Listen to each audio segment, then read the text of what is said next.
ఏకదాటిగా మేమందరం ఈ సంవత్సరం శివశక్తుల బోనాలు మహంకాళికి తేవట్లేదు. ఎందుకు అంటే కేవలం రాజకీయం వల్లనే, రాజకీయం చేస్తున్నారు కాబట్టే గారికి నా రిక్వెస్ట్ చేసి వేడుకుంటున్నాను. ఎందుకంటే ఆ బంగారు బోనం అమ్మవారి ముక్కు పడకలు, అమ్మవారికి వచ్చిన నగదు, కమ్మలు, పుస్తెలు ఇవన్నిటితో కరగబోసి చేయించింది.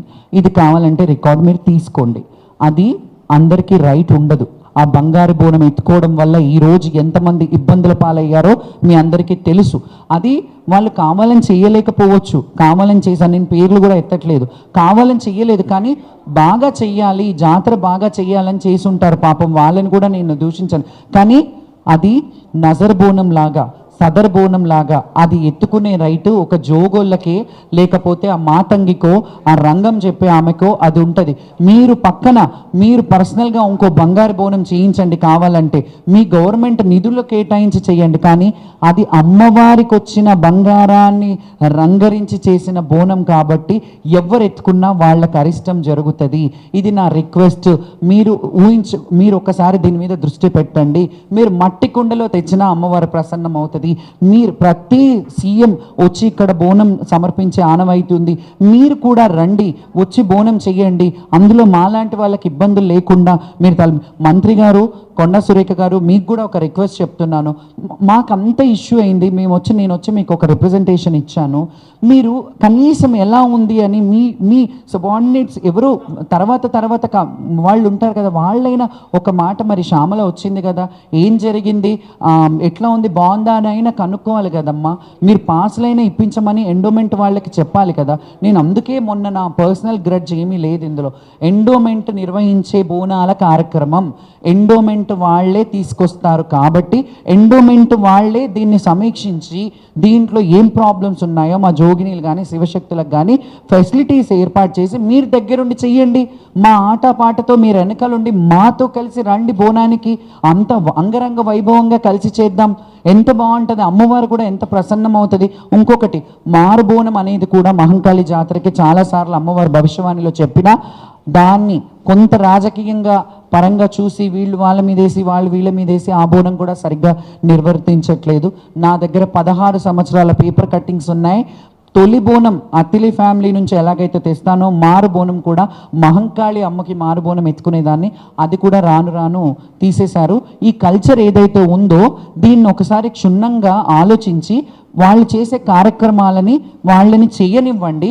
ఎందుకంటే మీకు తెలియదు, ఇప్పుడు పెద్ద వాళ్ళకి నేను ఒప్పుకుంటా, సీఎం గారికో మినిస్టర్ గారికో అది తెలియదు, కానీ ఒక్కసారి అడగండి ఎవరు ఏం జరుగుతుంది ఇక్కడ కల్చర్ ఏంటి అని. ఒక 10 నిమిషాలు గుడిలో కూర్చోండి. ఆ గుడికి సంబంధించిన వాళ్ళు, ఆ చైర్మన్సో లేకపోతే ఈవోలో వాళ్ళందరూ ఉంటారు కదా, వాళ్ళతో కూర్చొని మాట్లాడండి. ఒక్కొక్క గుడికి కమిటీలు పంపించండి, ఒక కమిటీ వేయండి. మీరు ఇంకొకటి చెప్తాను, కమిటీ అంటాను కదా, మీరు ఎండోమెంట్ కమిటీ ఒకటి వేసేస్తారు, వదిలేస్తారు. ఏ దేవాలయాలకు ఆ దేవాలయ కమిటీలు విడివిడిగా ఉంటాయి. ఈ అన్నిటికీ బియాండ్ ఒక కమిటీని వేసి అన్ని గుళ్ళల్లోకి సంబంధించిన వాళ్ళని పెట్టి అన్ని గుళ్ళల్లో సమీక్షించేలాగా ఆ కమిటీలు వెళ్ళి అన్ని గుళ్ళల్లో మెయిన్ మనకి ఎన్ని గుళ్ళు ఉన్నాయి, గోల్కొండ ఉంది, మహంకాళి టెంపుల్ ఉంది, ఎల్లమ్మ ఉంది, ఏడుపాయలు ఉంది. అక్కడైతే హైదరాబాద్ ఆషాఢంలో జరగవు. ముఖ్యంగా జరగాలంటే మన హైదరాబాద్లో జరిగేవి ఈ మూడు మీద. అండ్ లాల్ దర్వాజా కూడా ఉంది, లాల్ దర్వాజా ఉంది, సింహవాహిని అమ్మవారు ఉంది. అక్కడ కమిటీలను ఏర్పాటు చేసి లాల్ దర్వాజాలో కూడా సింహవాహిని అమ్మవారిని అడుగుతాను, నేను రిక్వెస్ట్ చేస్తాను. అక్కడ చిన్న ప్లేస్, బోనాలు వెళ్ళినా దర్శనానికి వెళ్ళినా చిన్నగా ఉంటుంది, ద్వారాన్ని కొంచెం పెద్దగా చేసి లైన్ కొంచెం పెద్దగా మూవ్ అయ్యేలాగా చేయండి అని చాలాసార్లు రిక్వెస్ట్ చేశాను. ఇప్పుడు కూడా ఈ వేదిక మీద ఇప్పుడు చెప్తున్నాను, అది కూడా ఒకసారి ఆలోచించండి. ఆ ద్వారాన్ని పెద్దగా చేయడం వల్ల వెళ్ళే లైను వచ్చే లైను చాలా ఇబ్బందిగా ఉంటుంది. అందులోనే బోనాలు ఎక్కిస్తారు. అది ఒక చిన్న 20 by 8 10 ఎంతో ఉంటుంది ఆ గుడి మొత్తం. ఆ గుడిలోనే ఆ బోనాలన్నీ, లక్షలాది మంది తెచ్చే బోనాలన్నీ అన్నీ అక్కడే ఉంటాయి కాబట్టి కొంచెం సింహద్వారాన్ని పెద్దగా చేయడము, ఆడవాళ్ళకి సపరేట్ లైన్లు వదిలేసేయడము, ఇలాంటివన్నీ చెయ్యండి. మంచిగా చెయ్యండి, బాగా చేయాలని కోరుకుంటున్నాను. కానీ మేము మనస్తాపంతో ఉన్నాం, మేము బాధపడుతున్నాం, మేము ఆడబిడ్డలను మేము రోధిస్తున్నాం. మీరు ఒక్కసారి ప్రభుత్వం దిగొచ్చి మా గురించి మాకేంటి అక్కడ గుడి దగ్గర ఏంటి ఒక స్పెషల్ లైన్ పెడతారా?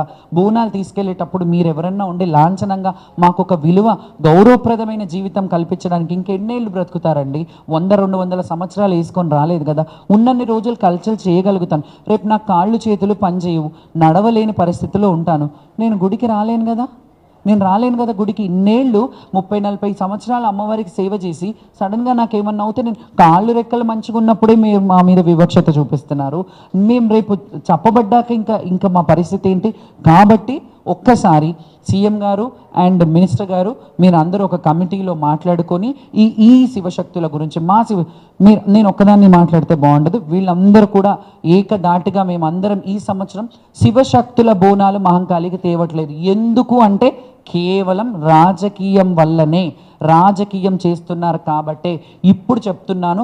మీరు ఆ రాజకీయం కాకుండా మాకేమన్నా స్పెషల్ ఫెసిలిటీస్ ఏర్పాటు చేస్తే అంగరంగ వైభవంగా అందరికీ శనార్థి తెలంగాణ తెలుగు ప్రజలందరికీ బోనాల పండుగ శుభాకాంక్షలు. శ్రీ ఉజ్జయిని మహంకాళి అమ్మవారి వైభవోపేతమైన ముఖ్య ఘట్టమైన బోనాల పండుగ ఈరోజు జరిగింది. చాలా చాలా చాలా చాలా సంతోషంగా ఉంది.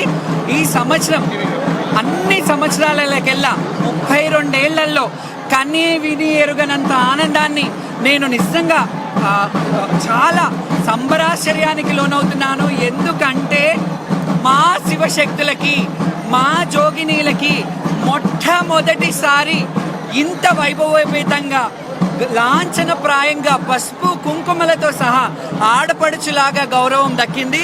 ఈ గౌరవానికి ప్రతి ఒక్కరు సహకరించిన మీడియా ప్రతినిధులందరికీ ధన్యవాదాలు. ముఖ్యంగా ఈరోజు నేను ధన్యవాదాలు తెలియజేసుకున్నది ఏంటంటే మా రాజు సీఎం గారు రేవంత్ రెడ్డి గారికి ప్రత్యేకమైన కృతజ్ఞతలు. ఎందుకు అంటున్నాను అంటే రాజు బాగుంటే రాజ్యం బాగుంటుంది. మా శివశక్తులు ఇబ్బంది పడుతున్నారని ఎంబటే అధికార ఇన్ఛార్జ్ మినిస్టర్ గారు పొన్నం ప్రభాకర్ గారిని, అలాగే కన్సర్న్ మినిస్టర్ దేవాదాయ మినిస్టర్ కొండా సురేఖ గారిని ఇమ్మీడియట్గా మన ఆడపడుచులు జోగినీలు, మన ఆడపడుచులు శివశక్తులు వాళ్ళకేం కావాలో చూడండి అని వాళ్ళని క్లుప్తంగా పిలిపించి అడిగారంట. ఆ విషయం నాకు తెలిసింది. అందుకే చాలా ఆనందంగా ఉంది. అందుకే మన రాజు అంటున్నాను, ఎందుకంటే మనం ఈ తెలంగాణ గడ్డలో ఉన్నాం కాబట్టి. అండ్ ముఖ్యంగా ఈరోజు రష్మి పెరుమాళ్ గారు డీసీపీ గారికి పోలీసు వ్యవస్థని ఎంత అద్భుతంగా అంటే నిజంగా ఏ ఒక్కరికి కూడా చాలా ఇబ్బందులు అయ్యేది. కొందరు బోనాలు పడిపోయాయి, కొందరు ఇబ్బందులు అయ్యేది. ప్రతిదీ క్షుణ్ణంగా ఆవిడ ఎంత ఒక 15 రోజుల ముందు నుంచే అన్ని వీడియోలు చూసుకుంటూ ఎలా జరుగుతుంది ఏంటి అని చెప్పేసి మానిటరింగ్ చేసుకుంటూ అడిషనల్ సిపి గారు విక్రమ్ గారు అండ్ డీసీపీ గారు రష్మి పెరుమాళ్ గారికి ప్రత్యేక కృతజ్ఞతలు. అలాగే మన ప్రిన్సిపల్ సెక్రటరీ గారు మన శైలజా రామన్ గారు, ఆవిడకి కృతజ్ఞతలు. ఎండోమెంట్ కమిషనర్ గారు హనుమంతరావు గారికి, అలాగే అనుదీప్ గారికి, కలెక్టర్ గారికి ప్రత్యేక కృతజ్ఞతలు. ఎందుకు చెప్తున్నానో తెలుసా? ఈ వేదిక మీద ఎన్నడూ లేని విధంగా శివశక్తులని జోగినీలను పిలిపించి ఒక క్యాబినెట్ హోదాలాగా ఒక రౌండ్ టేబుల్ సమావేశం పెట్టి మాకు ఏమి కావాలి అని అడిగి మా హక్కులని వాళ్ళు అన్నారు 3 నుంచి 5 లేదు, మేము ఒక్క పొద్దులతో ఉంటాం, మాకు 1 to 4:30 వరకు ఇవ్వండి అంటే సానుకూలంగా స్పందించి అండ్ ఎప్పుడు కూడా ట్రాఫిక్ మానిటరింగ్ టీవీలలో వేయలేదు. ఈ సంవత్సరం ఎవరు ఎలా రావాలి, మేము ఎలా రావాలి, జనాలు భక్తులు ఎలా రావాలి, ఇవన్నీ మానిటరింగ్ చేసినందుకు ప్రత్యేక కృతజ్ఞతలు. అలాగే స్పెషల్ ఆఫీసర్ని అంటే ఎండోమెంట్లో వాళ్ళకి ఎంత చిత్తశుద్ధి ఉంటే ఎంత గౌరవప్రదంగా ప్రెస్టీజ్గా తీసుకుంది గవర్నమెంట్ ఈ సంవత్సరం బోనాల పండుగను. ఎందుకంటే ఒక ప్రత్యేక అధికారిని నియమించి అన్నపూర్ణ గారికి ఇక్కడ 4 ఏళ్ళు చేసిన అనుభవం ఉంది కాబట్టి మళ్ళీ వాళ్ళని పిలిపించి మా శివశక్తులందరినీ మానిటరింగ్ చేయమని ఇంకా ఈవోలను కూడా వేసి ఆవిడ అధ్యక్షతలో మా శివశక్తులకు ఎలాంటి ఇబ్బంది కాకుండా ఆవిడ అందరికీ వచ్చిన శివశక్తి అందరికీ పసుపు కుంకుమ సారె పెట్టారు, బ్లౌజ్ పీసులు పెట్టారు. ఇంతకంటే అద్భుతం ఎప్పుడూ జరగలేదు. దీని అంతటికి మన రాష్ట్ర ప్రభుత్వం అందరూ చల్లగా ఉండాలి, మన రాజు బాగుండాలి, మనమందరం బాగుండాలి, సకాలంలో వర్షాలు పడాలి. అమ్మా తల్లి జోగినీలము నీ బిడ్డలమమ్మ, యాదేవి సర్వభూతేషు శక్తిరూపేణ సంస్థిత మాతృరూపేణ సంస్థిత నమస్తస్యే నమస్తస్యే నమస్తస్యే నమో నమ మాత మాణిక్యాలమ్మ దేవి సమేతంగా శ్రీ మహంకాళి అమ్మవారు అలాగే మాతంగేశ్వరి రాజశ్యామలాదేవి ఎంత ఆనందంగా ఈరోజు పూజలు అందుకున్నారు. చాలా అద్భుతం. Thank you. ఇలాగే మీరందరూ సహకరించినందుకు మీడియా ప్రతినిధులకు కూడా పేరు పేరున నా హృదయపూర్వక నమస్సుమాంజలి. Thank you so much. జై బోలో మహంకాళమ్మకి. ఇది శివశక్తుల విజయమే కాదు, ఇది యావత్ తెలంగాణ విజయం. Thank you so much.